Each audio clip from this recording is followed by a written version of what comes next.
Yeah. I love my HBCU. And boy, I love it, love it. I love it, love it. I love my HBCU. And man, I hope my team they won one. Yeah. I hope my team they won one. Yeah. Man. I hope my team they won one. I hope my team they won one. Yeah. I tune into the HBCU Sports Lab to see if my team won or lost. If they lost, I'm quiet as a mouse. But if they won, keep tab. I'ma do the dab, yeah. Dr. Cavil, he know what he be talking about. Mike and Charles, they know what they be talking about. They compress the analytic data with the hip hop. If you know them like I know them, they gon' tell you if your team, if they won or lost, and who the ball. So listen to Professor, yes sir, and pay attention, cause he gonna teach a lesson.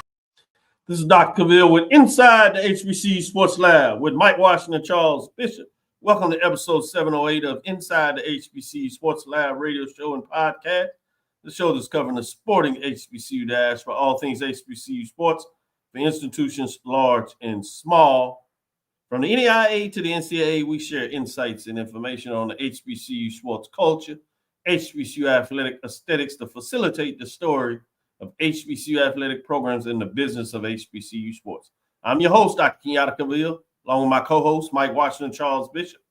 We're filming from our home studios and sending a signal live to KSWH 1230 AM studios with the Texas Radio Hall of Famer. That's multi-Hall of Famer Ralph Cooper. In the beautiful home of Texas Southern University from Houston, Texas. We also have A.D. Drew, along with David L. Rhodes, making a special appearance. Something must be going on right with the world. We got none other than David Rhodes. And I heard somewhere that y'all won a game, a FCS Division I game, a conference game against what now people considering your rival. But it was an OT thrillers. Coach said some folks left. But that's all he needed was those that stayed, which included David L. Rhodes. And he said parting shots. And I love this because the way you and Josh Sr. made me realize that there's some seriousness in terms of that rivalry in North Carolina. Like y'all like to say the school down the highway or the other one down the road, those kind of things. He said, let's go kick some North Carolina Central ass. I don't even talk like that, but I like that, coach. Fired up. Let's go. That's the big way. Everybody got a game ball. That's how you enter in streak. Since I don't have the cigars, I'm going to go straight to you, Dave. How does it feel? Oh, my goodness, man. Like, I think it's surreal. Like Charles smoked them all. He probably did. He probably did, and that's fine. I will say this. It's been a long time since we've won a Division I home game. Wow. And it's been a while since we've won a Division I game, period, right? It was Norfolk State in September of 2023. So it was a big deal. And the fact that this was Sean Gibbs' first home game as the head coach, to get his first win here and his first conference win here is amazing, to say the least. The previous guy didn't get a conference win. He was able to knock it out in his first try. So I think this is awesome for him. This is great for the program. We were down to our seventh quarterback. A lot of folks don't realize we were down. Yeah, we lost our starting quarterback after halftime. Hampton launched on our starting quarterback, took him out. Player got ejected. And coming into the second half, we were playing our final quarterback, which was Noah Sanders, coming into the second half. Wow. So for him to pull that off, we were down 10 points with a minute left. So for him to pull that off, get the onside kick the field goal to tie, go into double overtime and close it out, amazing game. Amazing game. One for the record books. Absolutely. Appreciate you breaking it down. That's a lot of good information and excitement, deservedly so. And a lot of people obviously don't have the package with the Colonial Athletic Association. It was free last night. Athletic Association, but a lot of people are watching on the tickets. So the detail you provided is really good for those that didn't necessarily get to read the details. So what happened last night, the game was actually considered the Flow Sports Game of the Week. So it was free on YouTube last night. Oh, okay. Unfortunately, from what I understand, they turned the feed off when overtime started, but that's a whole different discussion point. I haven't checked the feed to see. Get it wrong. Oh Lord. Nah, it was hilarious. Like I got a message saying, "Hey, they stopped it." And give some updates. How you feeling, Charles? I'm feeling. It's been a long weekend. Yeah, man. You But go hard in the paint with y'all Jackson folks, man. Y'all treat folks really well down there. Y'all understand the definition of hospitality, HBCU, swag love, and y'all certainly make true to your word. You come to Jackson, hospitality is nice. So I appreciate you, and tell all the folks down there. Let me give a shout out to Ashley Robinson. I got to do the first road series of the HBCU lecture series on Friday, and he literally rolled out. They had red out, so I'm gonna go ahead and say red carpet. I think it was the blue carpet as well, because he did a great job, amazing job. I have to personally call him. Cards, thank you. Set up, driver, taking you to the hotel, and all kinds of stuff. So he is a class. He's a class act. Really good talk with the commissioner as well from the conference. Got a chance to talk to Reginald Ruffin in terms of the AD, Director of Athletics at Tuskegee. So it was really good, really good. Mike, Doc, how you doing? Doc, I wanted to say real quick that Mississippi is known as the hospitality state. So I echo your sentiments in regards to Jackson State rolling out the red carpet. And for me, just very grateful to be a part of a weekend like this with regards to the HBCU symposium, as well as just being in this space. I don't take it for granted, that we are fortunate enough to be around coaches, administrators, the fans. I mean, Jackson really showed a whole lot of love this weekend. I appreciate it. It was good to be able to bring you home. Good stuff. Mike, how you doing? Man, I'm good. I'm just kind of checking in and collecting all you brothers' stories who are on the road. I appreciate it. I do concur with, I am not from Mississippi. Let me be the first to admit, but I concur with Charles that Mississippi is a host state. Johnny D. Me and Johnny T on first name basis. I call him Johnny. He calls me Dean. I need to get my portrait there. No, a lot of good wins, a lot of good games. I thank David for providing kind of that insight. Sometimes you don't get a lot of intimate details of the game through just reading the stats and the summaries. So I appreciate that perspective, brother. So a lot of good games. I'm sure we'll get into them, but I'm ready to go. Rick James. Some people out. Some people got to go. I don't know if they drinking the sorrows for Tuskegee or what, but boy, it knocked some folks out. It's like Charles had to do some babysitting, big brother love, as they call it. I did. Drew, how you doing? Man. I ain't gonna let you answer, Charles. I don't want you to get in no trouble. It was me. I said that. You didn't say that. That was me. Yeah, when you have classics up in the Northeast and then you fly back the same day of the classics, it is a tiring. Who told you to do that? Well, this is when Morehouse admin. Everybody think this charter thing is really nice. It's not all that cracked up to be. It's not. It's late night. You don't get to pick the times. No, you gotta take whatever time is available. They try to treat you right, but you get a little chicken boxes, chips, and soda. And they give you as much as you want. But look, apple here and there. But man, you dead tired. I can only imagine the athletes after playing, 4 hours. It's tough. But go ahead, Drew. Yeah, and the thing was, I actually did not fly back on the team charter. Well, you were right, Mike. He ain't got no excuse. What you talking about? Wait, but hold up. I flew commercial, and because of what I had to do after the game and a wrap up and how fast that they had to leave to get back to the airport for the charter. So I flew commercial plus to open up a seat for another student to go along on this particular trip. But when you're outside MetLife Stadium waiting an hour to get a Uber or a Lyft to get back to the Newark airport, and because of the traffic patterns around the stadium after the game, and I'm looking at my watch like, all right, y'all, come on, I'm fixing and you know this New York / New Jersey. Everybody got a thing talking about. I'll run you to the airport for $50. I'll run you to the airport for $75. I'll run you to the airport for $100. All the cabbies as I like to call. I'm like, nah, man, I gotta have a receipt, man. I can't do this today, man. I gotta put this on the card. I gotta have this. I gotta have a receipt, man. Yeah, I'm trying to get Oh, my money we back. give you a receipt? Nah, that I ain't trusting that, man. I'm waiting on this Uber so I can download it on the app when I go do my expense report on Monday. Yeah. Leaving MetLife is always an adventure. I've been there a few times. Oh yeah. Yeah. Always an adventure. As I want much to traveling to go the East around, Coast, and I want to make hate sure. I hate leaving MetLife. That's an adventure. Yeah. Oh yeah. That's Oh 3 yeah. for 3. Charles, you want to add in there? You had to leave MetLife and not had fun. I've had the adventure up there in New York as well. Yeah, leaving around a stadium in general. Listen, I had to leave Texas Southern Stadium the night that the Astros won Game 7 of the World Series, trying to catch an Uber. So that's a whole nother story right there. Yeah, you're So. right. Yeah, you're The right. worst I've ever seen is Gillette in Foxborough. There's one way in, one Yep, way out. and one way out. Yeah. One way in, one way out. 4 for 4.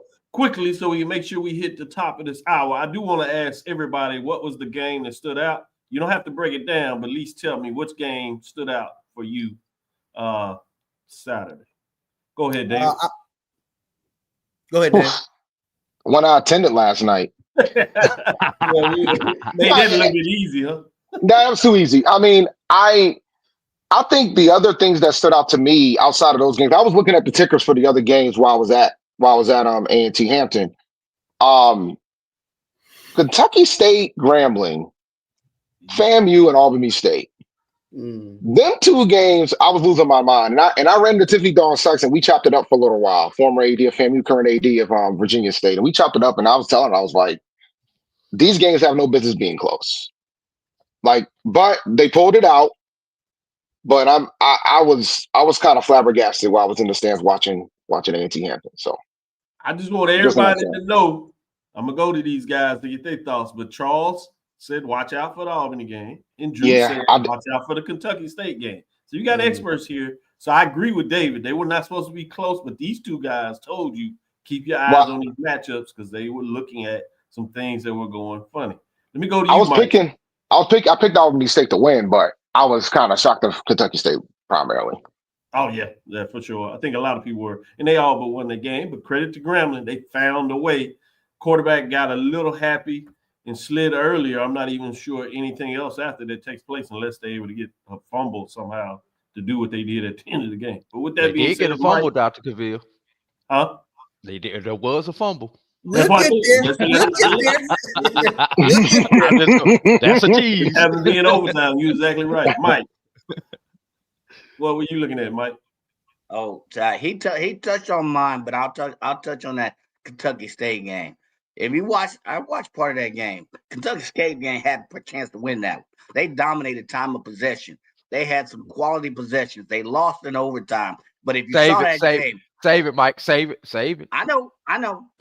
But that game stuck out to me. And then I know David mentioned the Albany game, but we'll save that one. But the other one was Alabama A&M. You know, my God. Yeah, that one stuck out to me. That's a good one. We were watching that one on the ESPN app up there in the press box, and we were just going back and forth. So, yeah, that was a really good one. Big win. Good win for Alabama A&M. Road win first year. Come back after jumping out there. Good win. I like the way you picked that one. It's a good one. Good ones y'all picking. Drew, where are you going? How about the fact that the SIAC has won the conference series thanks to Edward Waters in Classic? Yeah, man. How about that one? Field goal. Good one, Drew. Yes. Yeah, you know, I told y'all there it was gonna be something about that Duval Heat that was gonna get to Virginia Union, and it allowed. I told you if it allows Edward Waters to remain close to the fourth quarter, you're gonna have to lean with the Tigers, and that's what happened. Yeah, you did. Where that was a classic. Right. And the SIAC was down 3-2. Won the last two, including Game 7, if you would, the 7th match. Which was a classic, man. If you're talking about from, baseball or basketball, Game 7, that's the 7th game that you want to decide who gets to collect the proverbial, hypothetical, mythical, if you would, SIAC CIAA Challenge Trophy. and it goes to the SIAC after being in CIAA country last year where they dominated. SIAC does it in walk-off fashion, if you would, and they're getting it done. Boy, I tell you, that was pretty nice work there. Charles, what about you? Yeah, y'all left no meat on the bone. Y'all took them all, but I will say this. I think Alabama A&M, Tennessee State, that's the one. Cornelius Brown threw for another 300-yard game. And then I will say this. Terenzo Quinn, if you have not heard of him, Jackson State's defensive coordinator, perk your ears up because he's going to be a hot name at the end of the year. What he's doing with his resume week in, week out, Jackson State's defense is for real, and it's going to make the SWAC East real fun in terms of these athletic quarterbacks over there in their conference trying to, get through this Jackson State defense because that is a championship level defense. It's only going to be fun for the men in blue, Charles. It's not going to be fun for everybody else. They are deep. They're deep. Yeah, that's they're deep. The thing that and obviously I don't even want to put out there, but they have deep. So if things go in a different direction, they still have folks in the toolbox that they can bring out for different reasons. So it'll be fascinating to see what that looks like. And I will say this, the East has always been the beast over the West, but hell, it looks like the East has become even deeper. Obviously, you got the king at the top of the mountain, but there's some couple of folks that are chugging, and I wonder if we'll see that in terms of our breakdown from the top 7. We'll see what that looks like after this next break. We'll come back on the other side. We're going to save that to the third segment, but we will break down last week's top 7 and show you officially what took place. Brian, thank you for getting your votes in. You did well. You did well. All of these gentlemen. David, start sending in your votes for the top 7 major division. You can do mid-major as well. So we can collect it. Shout out to Brandon. He got his in first time.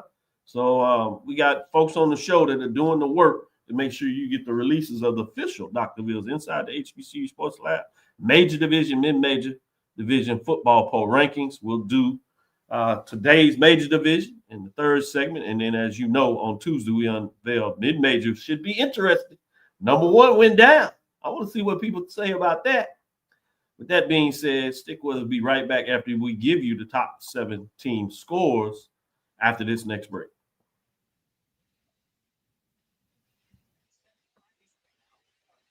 For over 30 years, HBCU Image has been more than just an apparel store. We've been a movement, a statement, a legacy. We celebrate the pride, the purpose, and the culture that make historically black colleges and universities legendary. HBCU Image, a Kenny T's company. ESPN Events presents Red Lobster Band of the Year, a title reserved for elite HBCU marching bands. A season-long competition that culminates in Atlanta on Friday, December 12th. Drum majors, percussion, drill, auxiliaries, musicality. All aspects will be examined by the toughest judges in the world of college bands. 4 will qualify for the big stage, where national champions will be crowned. Follow us on social media for rankings updates throughout the season. And join us in Atlanta on December 12th. For event and ticket information, visit bandoftheyear.com. The human voice has always connected audiences with experiences. Major brands all across America have trusted Kever's voice time and time again. Conversational, powerhouse, intelligent, and sincere. That's the voice you need for your creative marketing process. KEAVERSVOICE.com. Kever's Voice, Kever's Voice, KeversVoice.com. Always on, all the time. The Cavil Group is a Florida-based marketing and training consulting firm.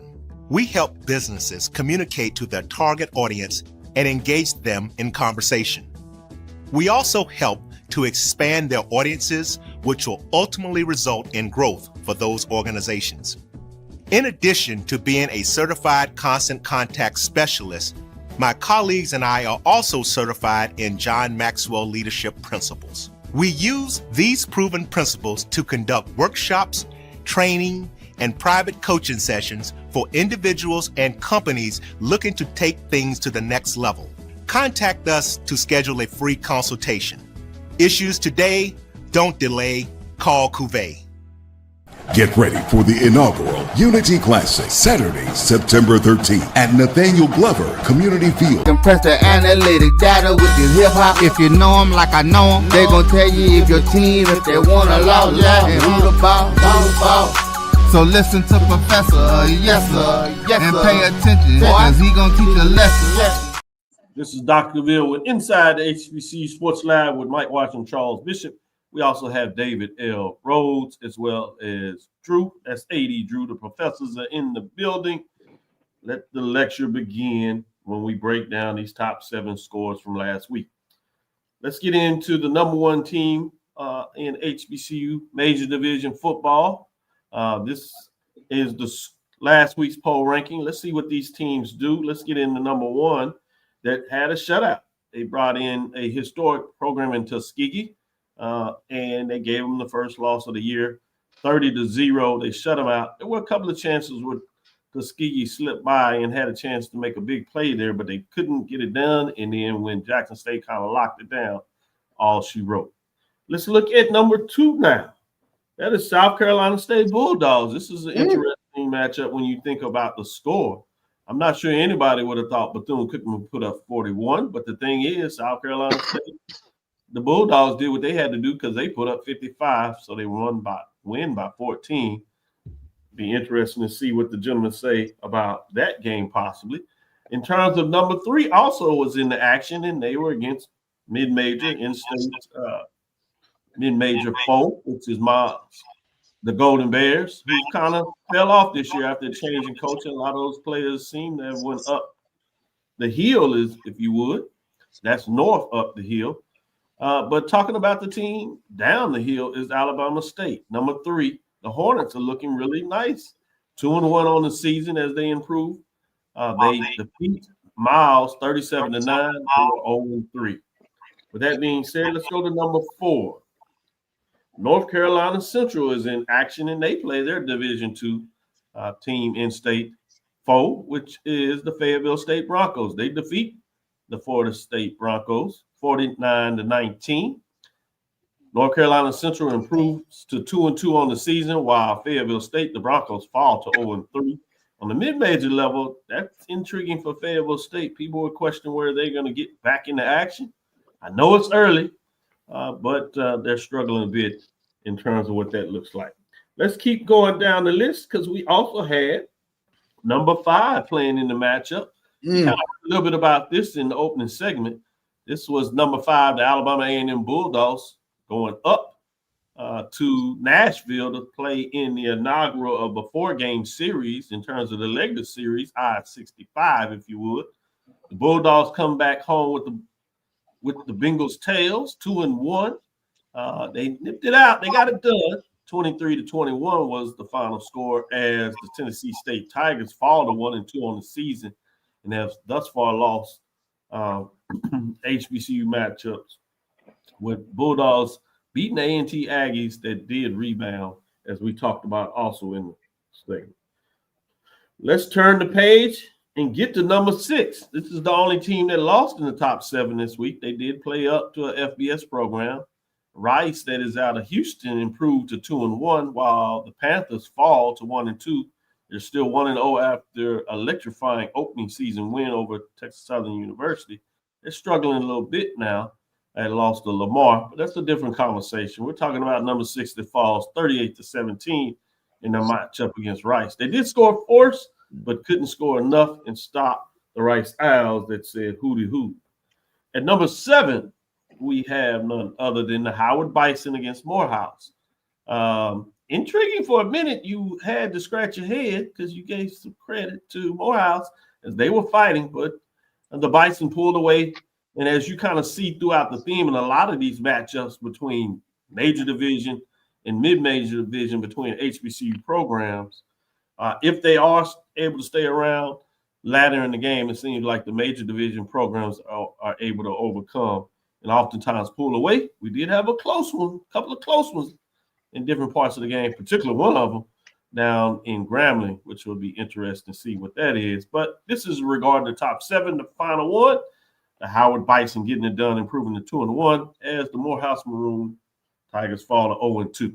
with that being said, let's get into a little discussion during this segment here. In terms of the top 7, anything stood out to you? Do you see some separations? Kind of go around and ask what's there. Let me start with you, Drew, in terms of the major division top 7 programs.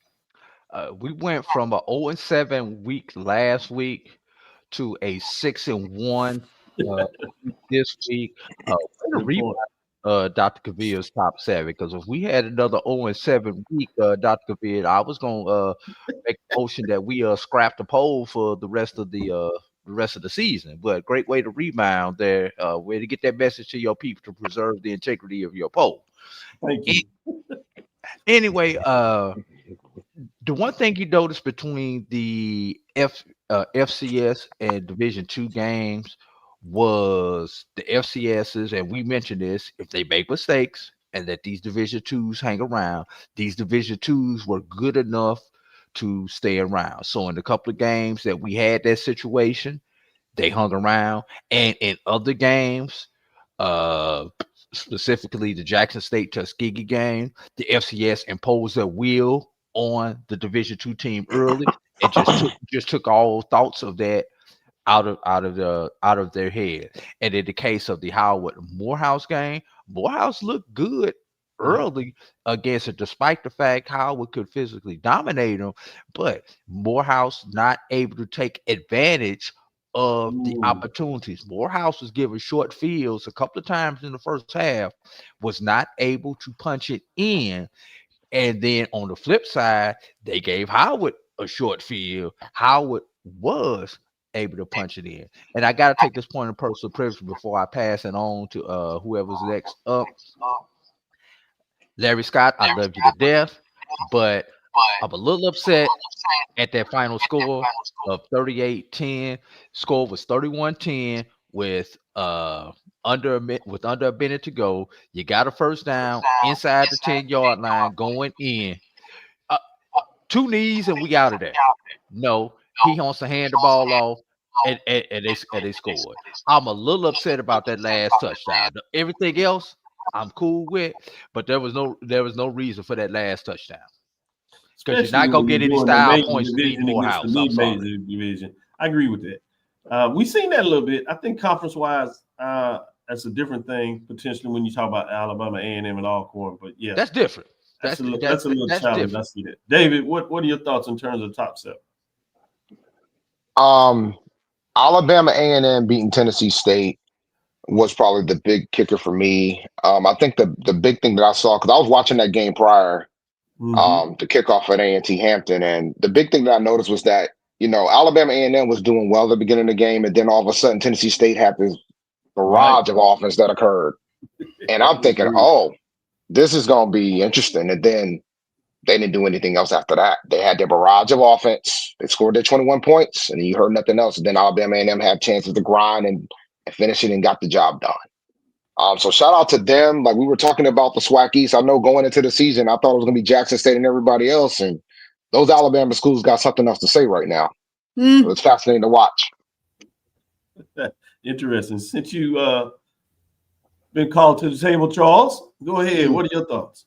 Yeah, I mean, I think the big thing that jumps out for me is the quarterback play, especially in the SWAC East. Cornelius Brown, Andrew Body, FAMU got to scratch that itch last night with Jed Petty, but RJ Washington had a great game, 17 of 22. So, have quarterback, you got some championship aspirations, and then Jackson State, Jared Lockhart. Unfortunately or fortunately, he's going to be a name mentioned in a lot of barbershops this upcoming week or for the next 2 weeks. Man, they couldn't even get out the stadium. Exactly. I like Charles. Are you calling offensive coordinator play? They going to you like you the GM. Yeah, I know.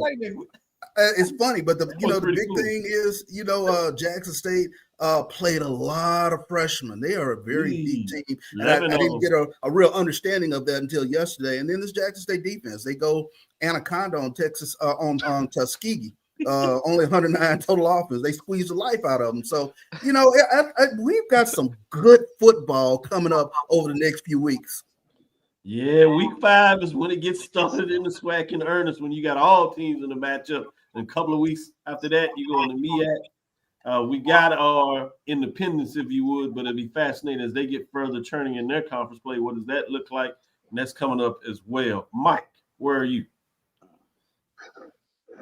So let me start with the Alabama board, the Alabama teams. We talk about the wheat and the chaff, and there's a clear distinction.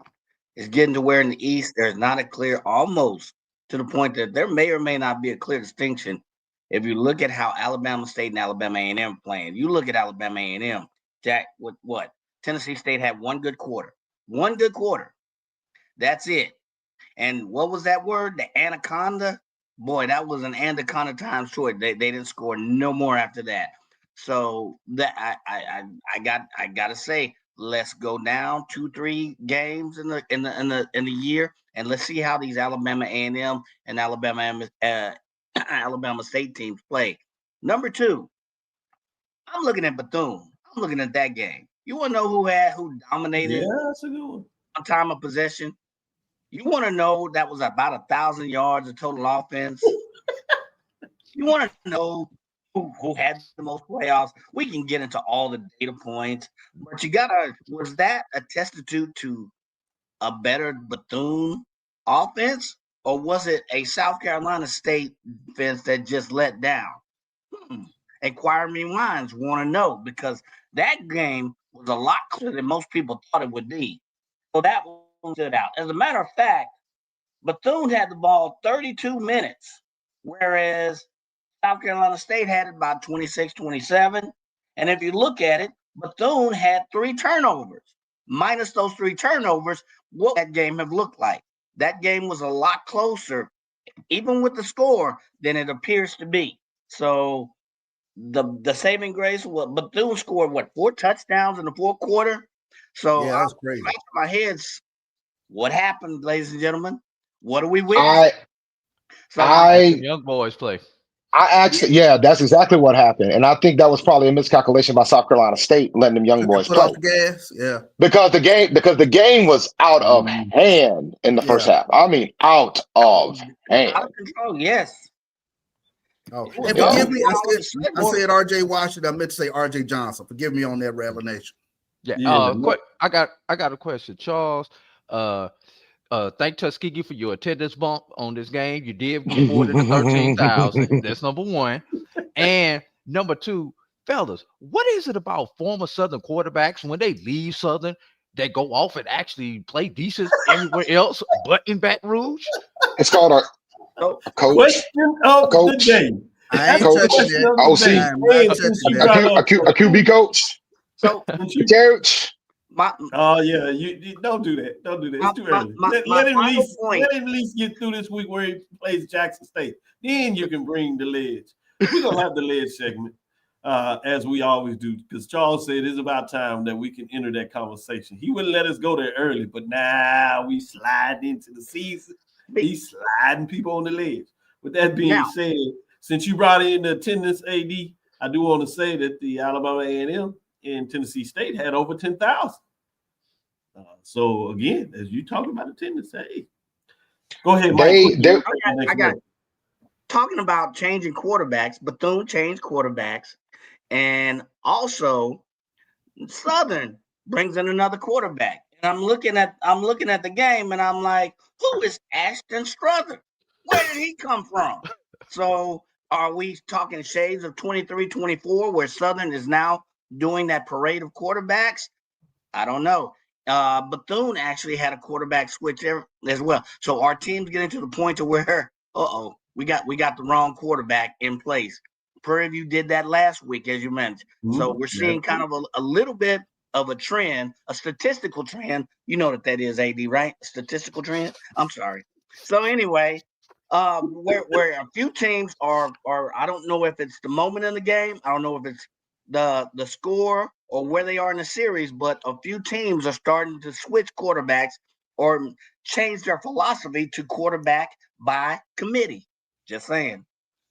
Hey, you know what they say about we have more than one quarterback. That's why you do it in a non-conference and play who you need to play, because when them games count, you better have your man. Listen, You know what they say if you have more than one quarterback, You have and have listen, none.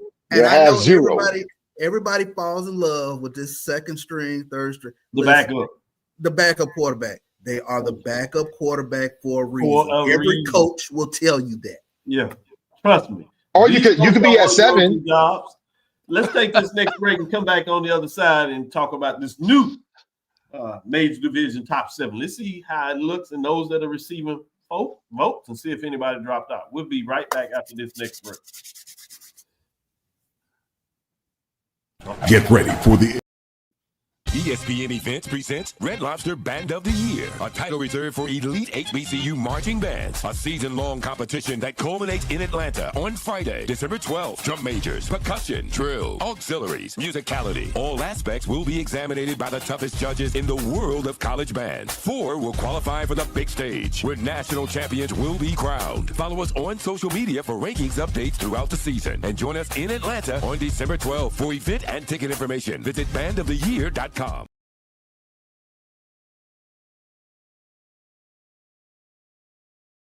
Compress the analytic data with your hip hop. If you know them like I know them, they gon' tell you if your team, if they want a lot, and who the ball.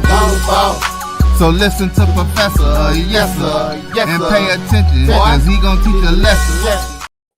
This is Dr. Cavil with Inside the HBCU Sports Lab with the gentleman here. Let's just jump right into it. Let's get into this top 7 and see what's going on. We have a new team in the top 7 as we go into rankings, week number 3, 9, 14, 25, top 7. Let's see who they are this week at number 7. Before we do that, I'm sorry, let me get those that dropped out. We do have a team that dropped out. Prairie A&M Panthers, although they played really well against FCS, other teams are playing better. They dropped below 500 as they're 1-2, still 1-0 in the conference play. That's who dropped out this week. Let's see who's receiving votes. Receiving votes, you have Grambling State Tigers after a miracle win by them, some would say.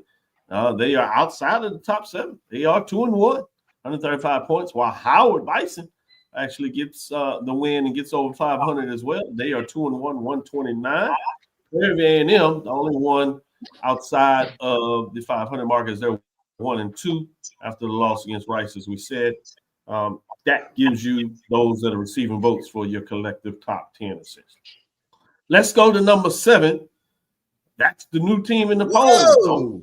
Coach Jackson has the Hornets buzzing. That's not the Hornets of Montgomery. This is the Hornets of Delaware out of the MEAC.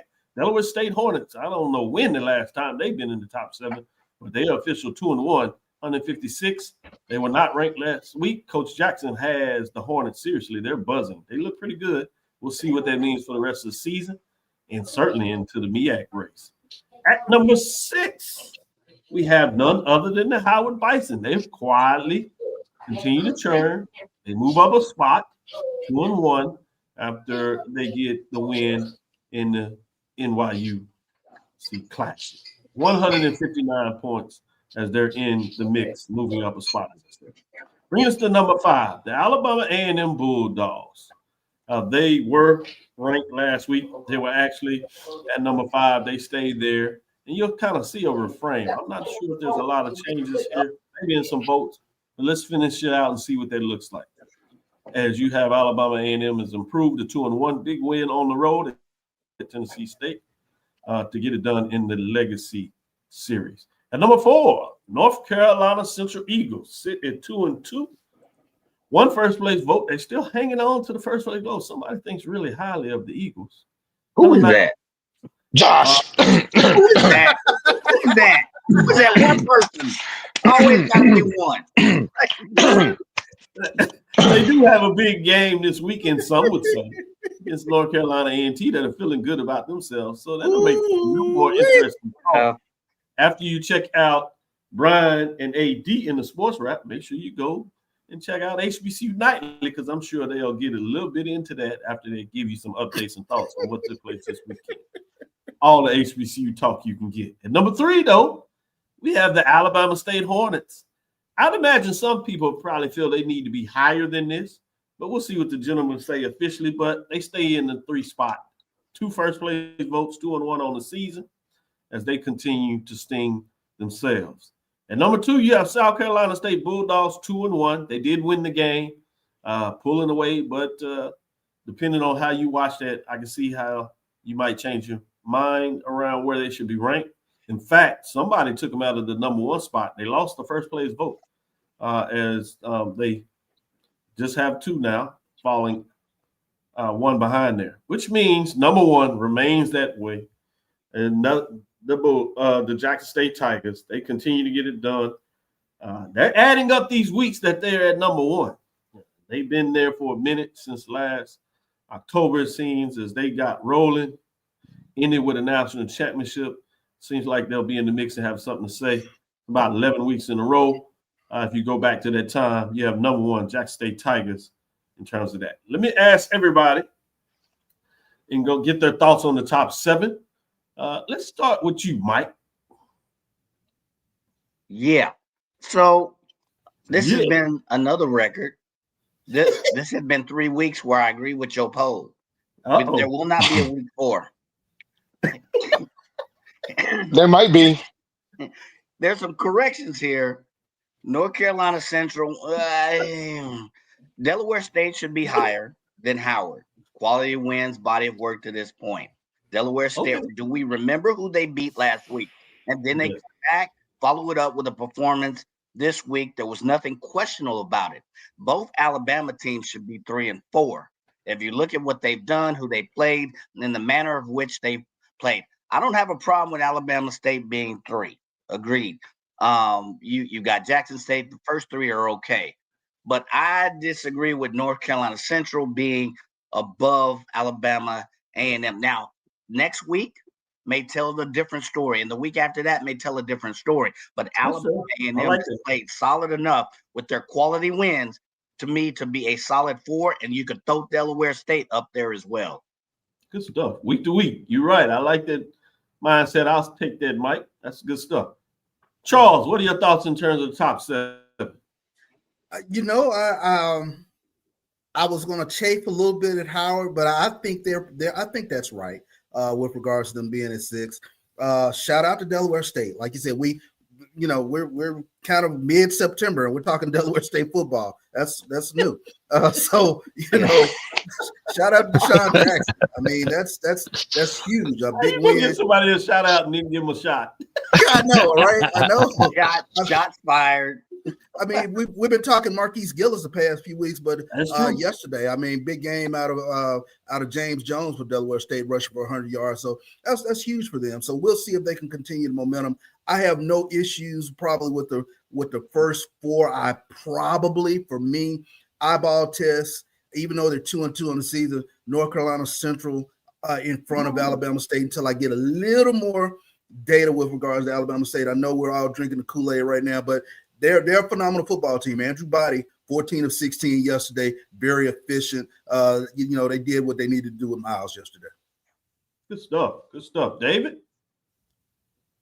I'm flipping 4 and 5, and I'm flipping 6 and 7. Like, I felt like Delaware State's a top 5 team, but the way the Alabama A&M is playing, I'm going to have to keep them in the top 5. But I'm flipping. I think it's kind of wild to watch this poll where a lot of folks had Howard and Delaware State at the bottom of the MEAC, and they rightfully so should be in this top 7 because they're playing better than everybody else right now. But I think what Deshaun Jackson's doing down in Delaware is amazing right now. Yeah. It's amazing what he's doing down there. For them to beat Albany, which I know Albany's not supposed to be the top of the heap in the CAA. However, it's still a strong conference, right? So to get that type of win, the out-of-conference wins are hard to come by as a whole. Yeah. From an FCS perspective, I think that counts for something. So I would flip Delaware State and Howard. Like, we got Morgan State, they can't beat Townsend. They haven't been able to beat Townsend in over almost 15 years. So, like, when you take all those things into account, I would put Delaware State higher. But this poll, man, it's going to be a lot of shifting over the next couple of weeks, particularly when we get back into conference play. Yeah. Interesting. Things will change in the near future when they start to collide. Mm-hmm. To your point, you have all those teams in the MEAC, and they got to play each other. And the teams representing the SWAC are all in the East. Ugh. Drew? Mm-hmm. Damn. Woo. Here's the controversy. Okay. Week to week poll. True. South Carolina State should be ahead of Jackson State. South Carolina State has not played a Division II yet. Good and point. they have 2 wins. Jackson State, one of their 2 wins is against a Division II. So just based on strength of schedule, South Carolina State has better quality wins this season than Jackson State. I know Jackson State is reigning number 1. You're number 1 until you lose. But if you just look at the data, South Carolina State is ahead of Jackson State. I'm going to take it one step further. Okay. Alabama State's 2 wins are Mm-hmm. against like levels. So if you just go by that argument, Jackson It State should is fall. number 3 So you behind have South Carolina man. State. Now this is And Oh, No, AD, it's almost fine. blowing it It's up. fine. hold up. Control the fire. Whoa. Wow. I'm not done. Keeping that same Yeah. philosophy. down the Alabama road. A&M goes above Jackson State because neither one of their wins Get are out my in seat. Hey. Get out a my seat. Division AD, II. do me a Just- favor. Just drop them out the poll. It works. It works. Hey, well, actually, if you want to go that far, if you want to go that far, that means the school down the road needs to drop 2. They only got 1 Division I win, FCS win as well. You want to keep it a bean? That's what I'm getting at. Just if you use the strength of schedule argument, Jackson State is not your number 1. And look at them going off in the chat rooms, y'all. Look at them going off in the chat.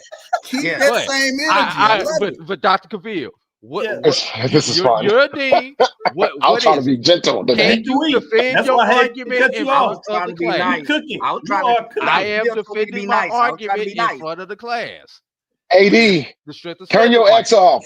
Turn your X off. Turn your Twitter off. I'm trying to save your timeline. Yeah. I love that Lady energy. Drew has Jackson State at what 4 or 5? I mean, 6, just on that 7. schedule argument. Just on the strength of schedule. Hell, he argument. done dropped him out the poll. Go ahead, AD. I love it. Oh, good stuff, lady. Seriously, Not that I good stuff. disagree with him though. No, but your point. I mean, A&T's got as many Division I wins as some of these schools on this poll, though. I'm just saying. And we're first in the CAA right now. Just saying. That's saying. because y'all the only ones play the game. No, we know there's others who already play conference games. I'm just having fun with y'all tonight. David, you gonna go from not winning an FCS game since 2023 to you want to be in the top 7 poll? Now this is some great look, dialogue. listen. I've heard Aggies delusional. Aggies have Aggie pride, but my goodness, you talking about showing I mean, off. that pride- Let's take That pride that's was good on stuff, display. good stuff. How many Aggie prides and G hoes and G whatevers did you hear last night? G-Ho. G whatever. Let's You gotta take pull our up, Mike. break. We'll You gotta come pull back up, on the Mike. other side, and we'll talk about some of these matchups from the top 7 or any other game that these gentlemen want you to keep your eyes on in week number 4. We'll be right back after this last break. Great dialogue, gentlemen. Greetings, Panthers. My name is Roland Austin, and I'm one of the directors at the 1876 Athletic Foundation. The 1876 Athletic Foundation was formed to promote the success of all 343 student athletes. Our overall goal is to fund scholarships for all of our student athletes. We ask that you help us in achieving this goal by donating to the 1876 Athletic Foundation via the QR code below or 1876.foundation. Your generous donation will help us continue to assist the needs of all of our Panther athletes. Thanks, and go Panthers. For over 30 years, HBCU Image has been more than just an apparel store. We've been a movement, a statement, a legacy. We celebrate the pride, the purpose, and the culture that make historically black colleges and universities legendary. Whether you're a student or a lifelong supporter, our gear lets you wear your HBCU story with confidence and style. Because when you wear HBCU Image, you're not just wearing clothes. You're wearing culture. You're wearing pride. You're wearing purpose. HBCU Image, a Kenny T's company. Compress the analytic data with your hip hop. If you know them like I know them, they gon' tell you if your team, if they wanna lose, and who the ball. So listen to Professor, yes sir, and pay attention, cause he gon' teach a lesson. Great dialogue, gentlemen. You all have the chat popping like It's a popcorn machine, boy. I tell you, Now, at the I'm not gonna movies let you put on that on Saturday anybody else, night. Doc. It That's is hot 100% in me. there. Good job. Great dialogue. Great points made. Although Drew doesn't see it like this, we're going to look at the top 7 teams and what they do this week. They And in the maybe it top would have been 7. more intriguing if we went through AD's framework, because the top 3 teams actually do not play this week. As we have Jackson State is off, South Carolina State is off, and Alabama State is off. That's correct, Drew. Go ahead and go into the 4th seeded North Carolina Centrals. They're the team that faces off. This is a classic matchup in many different ways. And you have the number 4 ranked Eagles going on the road in terms of at least the home team being North Carolina A&T State, the Aggies. The Central Eagles come in at 2-2, while the Aggies come in at 1-2, 1-0 in the CAA, NEAC CAA matchup. Let's go to number 5. The next matchup brings in the Bulldogs. The Bulldogs are back in action. They take on a Division II program, a Lane program that is struggling. Lane is 0-2 and 0-1. So the Alabama A&M Bulldogs are at home, and they come in 2-1. I don't see them having a problem with this game. Continue as we continue down the matchups. They're number 6, if you would. Howard Bison are open this week, but we do have number 7 play. And this is the FCS matchup. Intriguing here, St. Francis Red Flash. If you remember during the basketball season, this is the Red Flash, after winning the conference championship of the NEC, stated that they were moving to Division III. And right now they're taking it on the chin as a football program, as they're 0-3, 0-1. So this is another chance for Delaware State to continue their winning ways. This is one they need if they're going to show that they've turned the corner. They got to find a way to win these type of games. They should, but we'll see what happens, because this is a game of football. Delaware State is hosting the Red Flash of St. Francis. That's the top 7. We got a couple of teams outside of that, though. In terms of those receiving votes, we're going to rank them in terms of how they receive the votes outside of the top 7. So you have another FCS matchup, Southland, that has really taken it to the SWAC, and we have a couple of these Southland matchups. East Texas A&M Lions, they're 0-2 coming into this game. They had a Grambling State that had a thrilling win that is 1-1, if you would. It should be 2-1. 2-1. Number 8 there. So fascinating to see what that looks like. Let's get into number 9. We have the battle of the HU. Fascinating. Is this finally the time when Howard can get the win? Hampton, no matter what they're doing, how they play, they seem to find a way to beat Howard.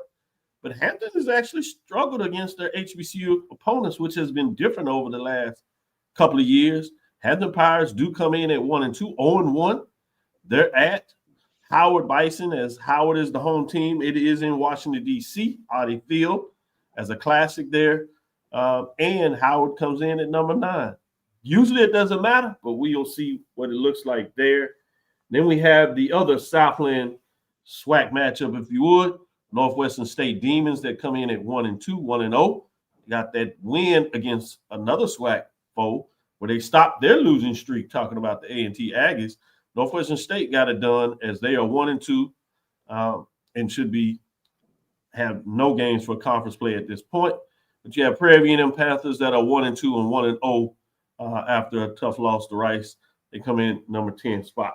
We have one more game on the radar. Let me get in here. That features a mid-major team and a major division team. The team is not ranked, but this is the Edward Wilder Tigers that were ranked last week at number 5. We'll unveil what they are this week, but you should have a lot of interest in the ranking for mid-major. Virginia Union has held that spot since last year, but they went on the road in a classic matchup that had a lot of energy, a lot of talk. And while it went to the wire, the Edward Wilder Tigers got it done. They took down the number 1 ranked team. So I'm fascinated to see as we kind of get ahead of ourselves in terms of this mid-major major. Remember, Bethune-Cookman last year had a loss to Clark Atlanta Panthers that some people talked about. That may happen, but winning got done, particularly on a field goal to end the game. I think a lot of people have some interest in that. People probably will say Edward Waters, but Bethune-Cookman did put up 41 points. Fascinating to see what this looks like. As we close on this segment, I want to go to everybody and say, any of these matches have you excited? Or are you going off the board to another matchup? You have that at your disposal. Let me go around. I'm going to start with you, Charles, as you kind of shook your head. So I think you might go in a different direction. So I'm going to allow you to do that. Tell me what's on your mind in week number 4 for the major division. Obviously, week number 3 for the mid-major division. But it's your world. Tell me your thoughts. Yeah, I think if you're a Prairie View fan, you get to find your favorite Alcorn fan and let them know that you get to be Swag West Daddy. You will take care of what they couldn't. So I would be finding that Alcorn fan. So that's going to be an interesting matchup to me with Prairie View hosting. Listen, Grambling, I can't keep you off the ledge if this week. Woo! Because I'm just not seeing anything that really would make me think that Grambling is going to be a contender in the West right now, and I thought that would not be the case. So without some heroics from Xavier T-Set last night, you fall to Kentucky State. So this is an absolute ledge week for the Grambling Tigers. Good stuff. Anybody else on the ledge, Charles? Anybody else on the ledge? Yeah, I mean, Southern is definitely on the ledge. They still, did they find a quarterback last night?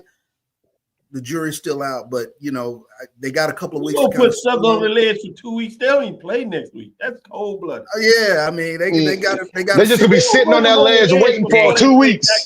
Hey, they got 2 weeks to think about it. They on the ledge. He's right. and you give it to Lorenzo Quinn 2 weeks to prepare for Southern. So. Oh, there it is. Mike, since you jumped out of there, tell me in terms of any of these games or one off the board you're looking at, and then tell me who's obviously, Prairie View, they have Northwestern State, and we'll see if they can do what Alcorn State couldn't do. That's a head scratcher. Grambling State, in a normal year, I would say, East Texas A&M should be a win, but I'm scratching my head saying, how competitive is this game going to be? Different conversation. To me, that's a data point. And then the Hampton-Howard game. I don't care what the record you say. They got to go to D.C.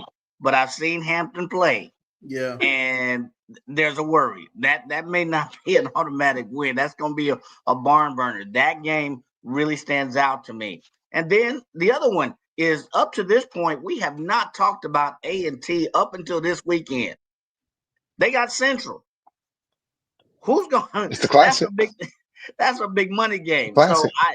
So those 4 games stick out to me, Doc. I know you asked for one. I'm gonna leave the D2 to my good friend AD. There is one D2. I know he'll get it. So I'm gonna leave meat on the bone for you, AD, because I love you like that. Even you see how we do it. That little teacup you sipping or whatever you sipping. So. Hey, you see how we leave meat on the bone for you? You see how we leave meat on the bone for my colleague. And see, I wouldn't even go with that game, but since you guys I was, so don't worry. To that game, I mean, Coach Brian Jenkins going home. I've said this before. I didn't think about that part. You right. This is the Brian Jenkins that I could not stand when he was at that school on the beach, because he is the sole reason that 9-year streak against my Rattlers started. So this is going to be interesting, and let's be real. Jenkins should not have been forced out of the door at Bethune-Cookman, but we gonna leave that one where it is. All right, now that's good stuff. Another one that's tickling my fancy, and this is go get David fired up, is now we can actually have a legitimate conversation about the Aggie Eagle Classic, because until Saturday, that was just a courtesy mention that you was going to have to do on that game. Now we can actually get to a discussion. So here's my discussion point. Although North Carolina Central is outgaining A&T on the season offensively, But defensively, Central is giving up just as many yards as they are gaining. And when you look at A&T statistically, neither one of them can stop running water because they are both defensively giving up a lot of yards. So I'm expecting this game to put up 80 plus points between the two because neither one of these teams look like they can stop anybody. And the last one, going back to the Battle of the Rear HU, and I mentioned this to them, to some of the people in the press box on yesterday. Can y'all finally get a damn W, Howard? Please get a win. Get Hey, a win. A&T broke the streak. Well, come on, Howard. We did it before Howard could.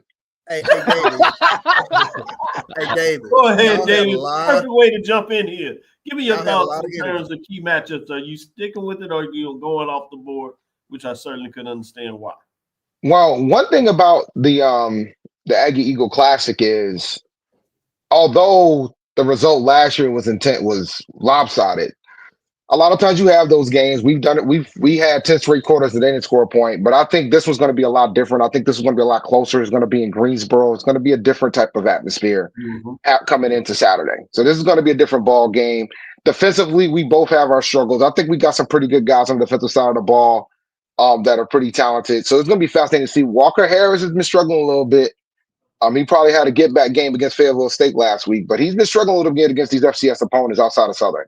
So it's going to be fascinating to see how that game goes. But I want to go to Howard and Hampton. We're talking about ledges and who's going to be on the ledge. If Hampton loses to Howard, that they might jump. They might jump because they were already following the Indy Wednesday show will get ugly. I'm telling you, they were already walking towards the ledge after barely beating Elizabeth City State. Right. They blew a 10-game lead against us with a minute left of the game last night. They're pretty much at the tip of the edge. They will jump if they lose to Howard on Saturday. They will hop. They're gonna go ahead and jump off that ledge at that point. They're gonna do a swan dive. David, what was that? Y'all had a whole lot of extra energy last night, man. Y'all all across on the field. Let me tell you something, man. The wild thing was, like, y'all weren't at the game, but like when Hampton was up 10, the band was actually trying to be disrespectful too. And it was hilarious to watch. It was hilarious to watch because as soon as we threw the touchdown pass, the band didn't play a single note again until the fifth quarter. But I commend the marching force because I ain't seen that in them in a long time. So I commend them for trying to be disrespectful, and then it backfired pretty good. Get smack talk, boy. Marching sport is going on. Good stuff, David. Mike, who you say is on the ledge besides Southern? Is that the only team you putting up there? No, if Grambling does not have a good showing, ledge, even though they won, you gonna put the state of Louisiana on the ledge? Yes, absolutely, the state of Louisiana. As a matter of fact, I heard the president is going for emergency funds because that just may happen. So you may have potentially two teams that are on the ledge. Well, they'll say they get right in conference play. Drew? If we want to talk about states, even though this is a woosah week for the Florida A&M Rattlers, let Bethune lose to Edward Waters, and the state of Florida might start heading towards the ledge also because they might. FAMU is all, despite the win, FAMU see the thing with they beat Albany State. They just didn't move one way or the other. They still in the same spot as they was last week with the ledge. One step to the left, they over. One step to the right, they coming back towards civilization. But the struggles against Albany State just let FAMU stagnant. We just gonna leave it like that. Y'all stagnant on that. Y'all stagnant.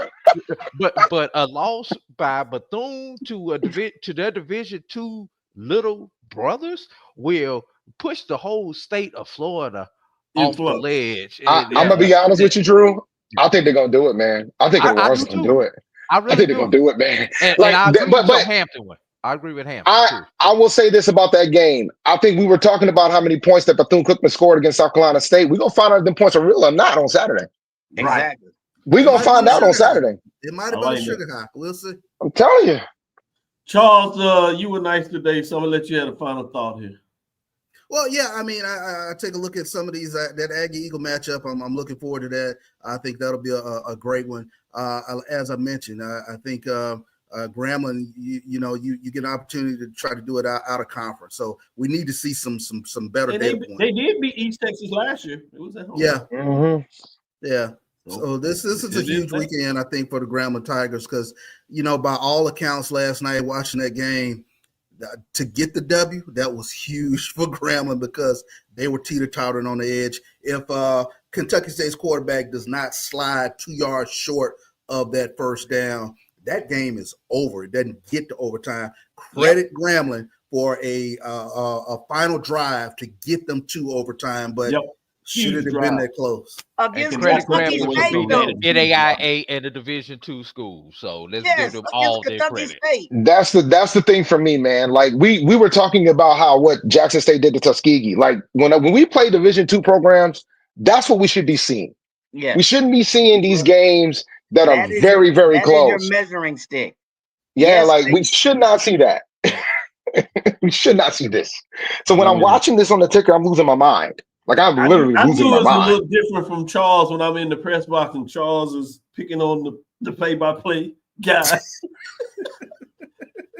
Picking on the band. He's walking around, taking breaks. He disappearing for 20 minutes. I said, yeah, he having fun over here, boy. I was gonna say I know this is the major division show, but shout out to Clark Atlanta and Fort Valley for a great game on on Thursday night. Absolutely. And but I've got to throw the butt Rat out poison? there. Rat poison? I don't know about all that, but the fact that the SIEC has replay now.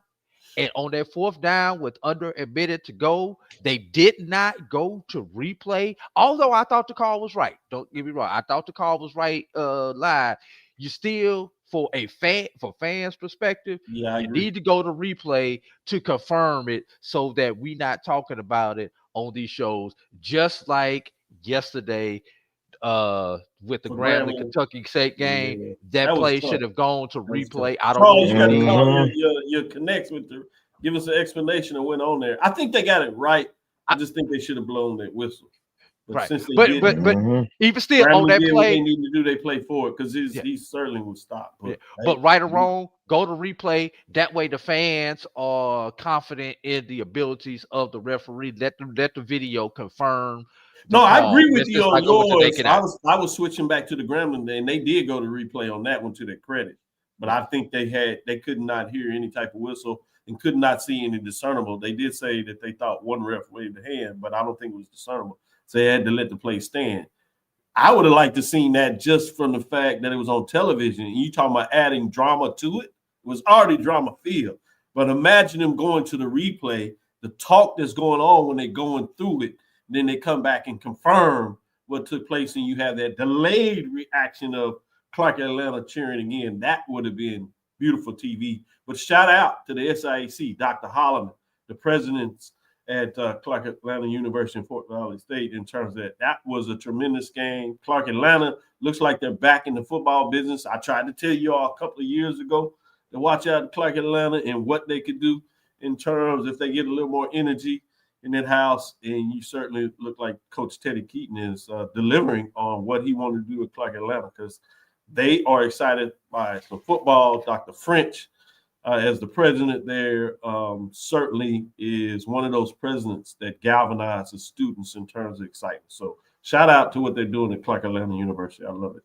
SWAC TV, good note by G-Boom. SWAC TV continues to be a measuring stick. We heard the numbers from the lecture series, HBCU Sports lecture series, and boy, week early, and we haven't even really got into conference play. If there's any indication, boy, SWAC TV is in good position as you get those data points. Go check out some of those updates, and we'll send them to you as well. Let's close it here. Thank you for listening inside the HBCU Sports Lab. Make sure you share our podcast with your friends and colleagues. I am Dr. Kenyatta Cavil, the Dean of HBCU Sports, comes from inside the lab in the College of HBCU Sports. with Mike Washington, Charles Bishop.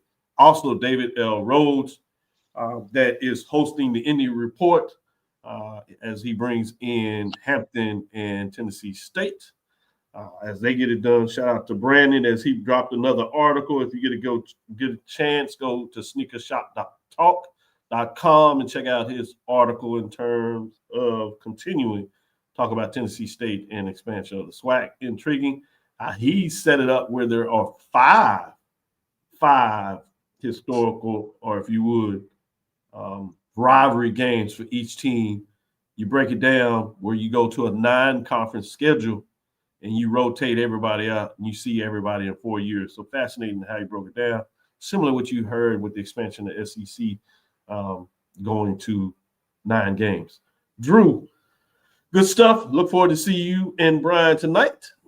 With that being said, again, we want to thank you for listening to Dr. Ville's Inside the HBCU Sports Lab with Mike Washington and Charles Bishop every Tuesday and Thursday at 6 o'clock.